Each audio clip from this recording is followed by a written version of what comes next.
안녕하십니까, 김현정입니다. 예, 오늘은 그 부동산에 대한 얘기를 잠시 또 하려고 합니다. 왜 부동산에 대한 얘기를 자주 하느냐? 사실은 우리가 알고 있는 의식주 중에 필수제이기 때문이에요. 옷을 입거나 음식을 먹거나 잠을 자거나 이 셋 다 필수제입니다. 그런데 그 중에 가격이 제일 비싸죠. 부동산. 그리고 비싸기 때문에 또 필수제이기 때문에 빌려서 쓰거나 소유를 하거나 둘 중에 하나를 해야 됩니다. 우리나라는 사실은 부동산에 대한 보유세가 상당히 낮아요. 미국은 대략 1.5% 정도, 일본이 1% 정도 되고요. 우리는 대략 0.3%, 0.2% 정도밖에 안 되는 걸로 알고 있는데 10억의 아파트 같은 경우는 우리가 재산세가 한 200만 원 정도? 근데 미국은 1000만 원에서 1500만 원 정도 됩니다. 물론 주마다 다르지만. 그래서 아마 부동산이 오르는 것도 있지만 사실은 부동산을 오늘 제가 하고자 하는 말씀은 부동산은 정부의 의지로 가격이 정해지는 상품이에요. 무슨 말이냐면 정부가 원하면 부동산은 언제든 하락할 수 있고요. 언제든 상승할 수 있습니다. 가끔 어떤 분이 착각을 하기 때문에 제가 이 동영상을 찍는데요. 부동산은 정부가 못 잡아서 안 잡는 게 아니고요. 못 잡는 게 아니고 안 잡는 것일 뿐이에요. 여러분은 1930년도에 미국 대공황을 기억하십니까? 그 이전에 물론 주가도 오르고 엄청나게 화랑이었죠. 대공황이 왜 일어났다고 생각하시나요? 그것은 모든 버블이 터지는 거는 정부가 운용을 딜링이라고 해야 되나요? 운용을 잘 못해서 터지는 경우가 대부분이고요. 보통 정부는 그걸 터뜨리려고 하지를 않죠. 그런데 이제 갑자기 너무 급하게 오르면 부동산을 시켜야 되겠다라고 무리한 정책을 하게 됩니다. 무리한 정책이라기보다는 정상적인 정책인데 좀 과하게 하게 되죠. 부동산은 심리라고 전에 제가 계속 말씀을 드렸던 것 같은데 정부는 언제든 우리나라 부동산을 어떤 분이 얘기합니다. 절대 꺼지지 않아요 라고 얘기를 하는데 그게 아니고요. 말을 바꾸시는 게 좋을 거예요. 절대 꺼트리지 않아요 라고 생각하시면 돼요. 부동산은 정부가 마음 먹으면 강남도 10억이 아니라 5억 이하로도 빠뜨릴 수 있어요. 여러분들이 그걸 몰라서 그렇지. 기본적으로는 그 소득에 연계가 돼 있지만 지금은 소득과 연계되어 있는 상태가 아닙니다. 대출과 연계되어 있는 상태고요. 여러분들은 대공황에서 보셨습니다. 대공황에서 원칙적으로는 미 연준이 금리를 올리고 긴축을 하는 바람에 부동산이 대공황이 와서 터져버린 거고요. 일본도 똑같아요. 일본도 1990년도에 버블이 껴서 터진 게 아니라 버블이 낀 거를 일본 정부가 신경질적인 반응을 보이면서 터뜨려 버렸기 때문에 터진 것이고 그렇게 관리를 안 했다 그러면 터지지 않습니다. 저희도 지금 부동산을 정부가 터뜨리겠다고 마음을 먹고 있지 않기 때문에 안 터지는 거지 터뜨리겠다 그러면 그냥 바로 터져버려요. 그럼 어떻게 하면 터지냐? 첫 번째 주택담보대출을 한 5% 정도만 회수하면 됩니다. 지금 특례 대출, 무슨 대출, 전세 대출, 무슨 대출 이게 다 여러분들을 위한 게 아니라 부동산이 하락하는 걸 받쳐주기 위해서 돈을 뿌리는 것일 뿐이지 너무너무 잘 알고 있어요, 사람들은. 정부는. 근데 일반 사람들은 좀 착각을 합니다. 와, 정부가 집을 잡으려나 보다.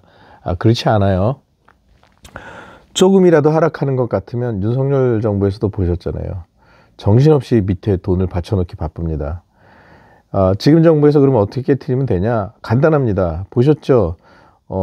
전세 대출이 아니라 대출을 마이너스 6억까지만 해주는 걸로 하니까 확 시장이 식어버리잖아요. 무슨 얘기냐? 대출 총량제라고 해서 대출을 딱 완전히 막아버리고요. LTV 예전에 30%였어요. 과거에 오래전에는.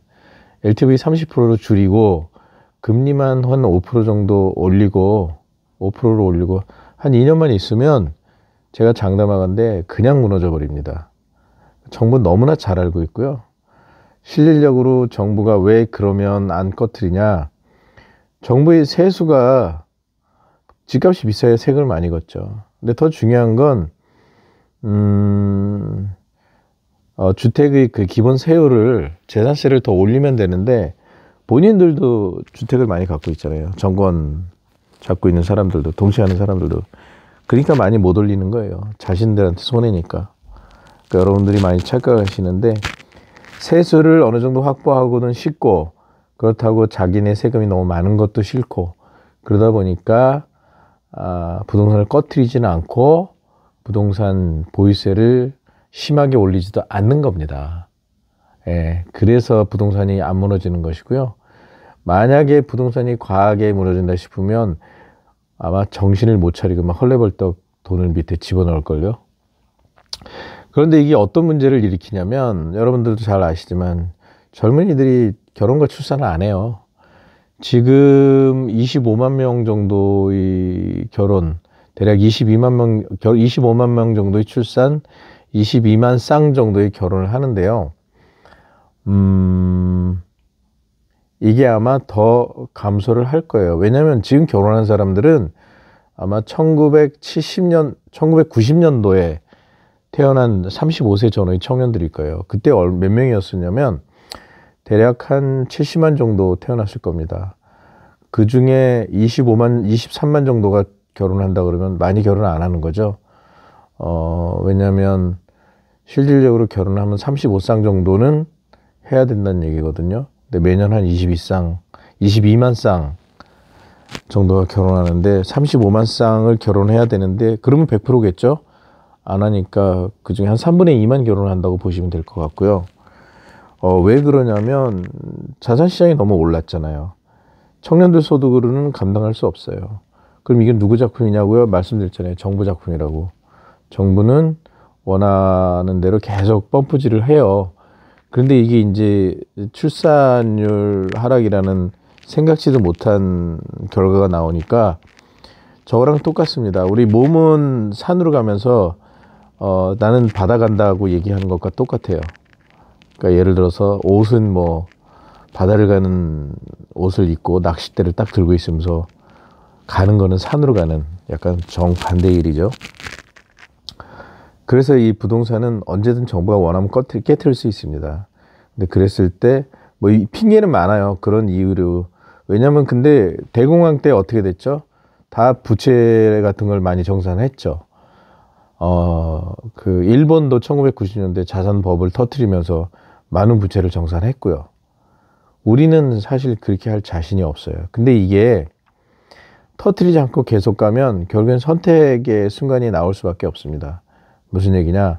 이거 더 터뜨리지 말아야지면 아르헨티나, 베네수엘라처럼 하이퍼로 가야 돼요. 예, 그러면 사실은 더 힘들어요. 디플레보다. 디플레는 소비가 감소하기 때문에 퇴직자들이 그나마 견딜 수 있죠. 왜? 물가가 내려가니까 자신들의 정해진 소득으로 생존을 가능한데, 물가가 너무 올라버리면 본인들이 갖고 있는 급여나 월급, 급여가 아니고 자산으로, 화폐로 무언가를 사서 먹고 살 수가 없어요. 그럼 결국엔 해외로 이주를 해야 됩니다. 여기서는 살 수가 없거든요. 그러니까 그거를 감안을 해야 돼요. 앞으로 정부가 어떤 정책을 하느냐에 따라 만약에 하이퍼로 가면 여러분들은 국적을 버리고 다른 나라로 이민을 가야 되고요. 디플레가 오면 그래도 견딜만 하겠죠. 그래도 고통스러울 겁니다. 생각보다는 쉽지 않을 거예요. 네, 실제로 정부는 언제든 원하면 부동산을 떨어뜨릴 수 있어요.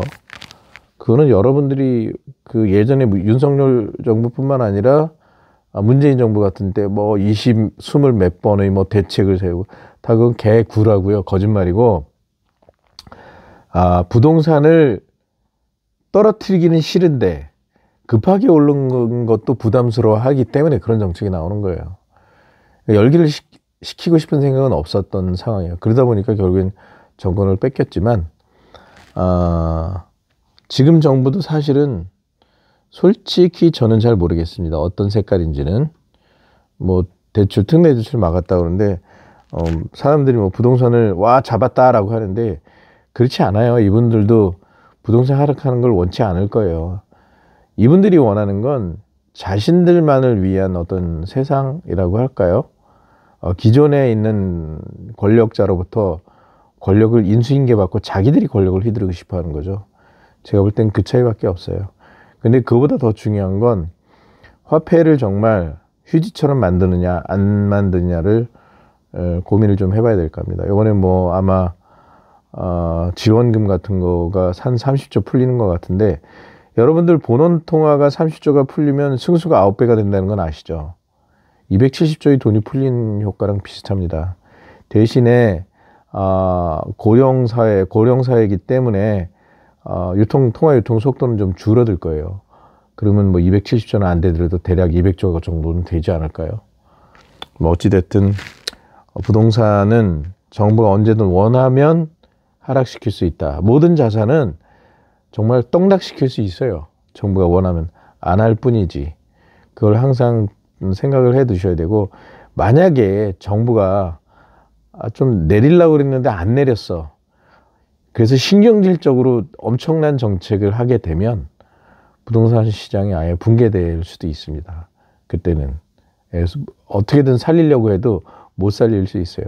중국 보셨잖아요. 시진핑 수석이라고 그러나요? 총리라고 그러나. 의지를 갖고 부동산을 손을 대니까 망가지는 거. 아주 망가져버리. 지금도 근데 중국 부동산은 되게 아직도 비싼 걸로 제가 알고 있는데, 소득에 비해서. 우리도 똑같지만 정권은 언제든 원하면 부동산은 여러분들이 생각하는 이상으로 떡락을 시킬 수 있습니다. 그때 이제 대출자들이 좀 힘들겠죠. 여러분들이 혹시나 착각을 할까봐 그 얘기를 잠깐 동영상에 담았습니다. 명심해야 될 건, 정부가 원하면 부동산은 언제든 90% 거의 99% 하락시킬 수 있다. 다만 그렇게 하지 않을 뿐이다. 그 대신에 그 잘못된 효과, 저출산과 결혼 거부, 그런 현상이 아마 장기간 지속될 것이고, 이게 아마 가랑비에 비었듯이 지금은 괜찮아도 한 20년 정도 후면 뭔가 아마 사회 전반적으로 어떤 영향이 나타날 겁니다. 활력이 떨어지는. 대신에 정부는 분명히 외국인 노동자를 들여오려고 할 거고요. 엄청나게 많은 노동자들이 들어올 겁니다. 그거에 의해서 사회적으로 굉장히 혼란이 일어날 텐데, 이분들은 걱정을 안 할 거예요. 왜냐하면 자기네들이 사는 섹터는 외국인 노동자가 못 들어오게 딱 막아놓을 거거든요. 자기들만 살 수 있도록.